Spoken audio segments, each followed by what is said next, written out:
Okay, it doesn't matter what subject we approach for our artwork. This is just one of the many possibilities of how you might approach the subject to see general from general to specific in terms of underlying forms.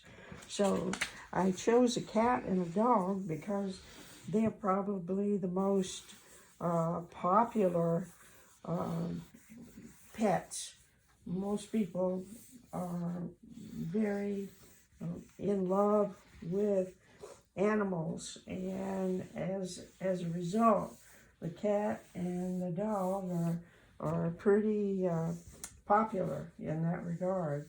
So as we start out with something like that, and we begin to work, a lot of people have said, well, it would be helpful if you would show us and not just talk to us about it. So basically, all I'm doing at this point is looking for just general shapes that would, oftentimes I've said, it's almost as if you're saying, like, well, I'm going to park my car over there. In other words, you can change your mind all you want to, but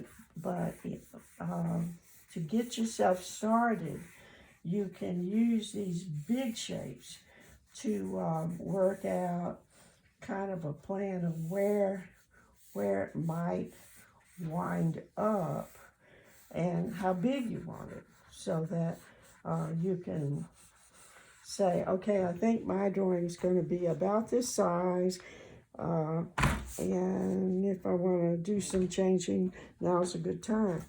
But I would keep looking for these shapes. To me, this one has this basically kind of an inverted triangular event where it's tapered and it comes down to be together and small here at the bottom. Also, you can work out for yourself what you think in terms of size relationships are for the different parts of your subject, whether it's an animal, a person, a landscape, or whatever. Now is the time that we can change our mind. So as I'm working up through here, I might be starting somewhere in here, working out my generalized shapes for the face. And as I go, if I feel like I didn't allow enough size, perhaps for the top of the head or whatever, and I'm working on up, now's when I can push it on up, so to speak, and change my mind.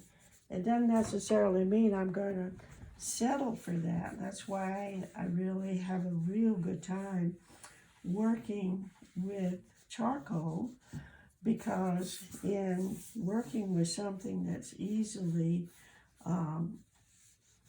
erased or changed, excuse me, I can change my mind up until the very last second.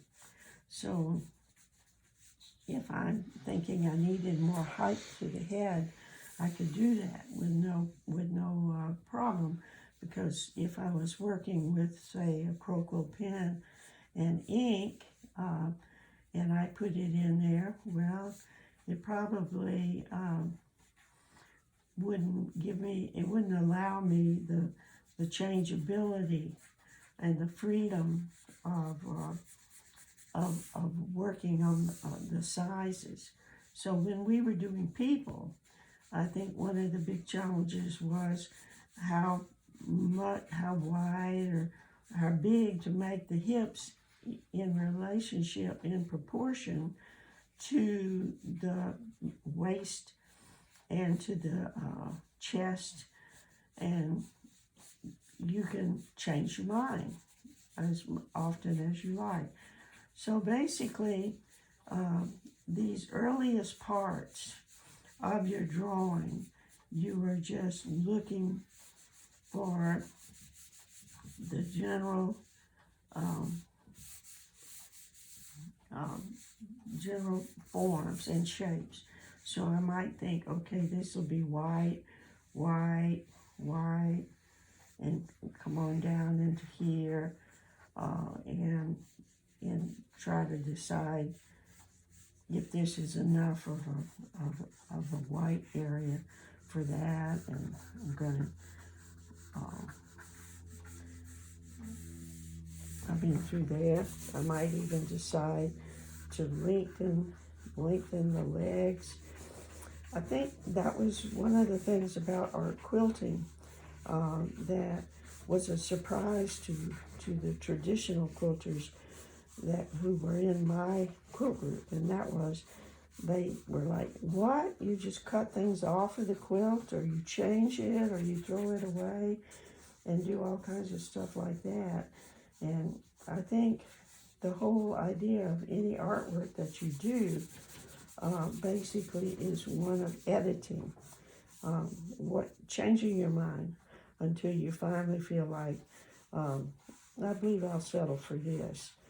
And sometimes you even get to make those choices after you've walked away from it, gone and had a cup of coffee and come back and so forth. So anyway, it goes on and on and on. Looks like it's going past our 5-minute limit. Yeah, I think we're going to turn it off. But we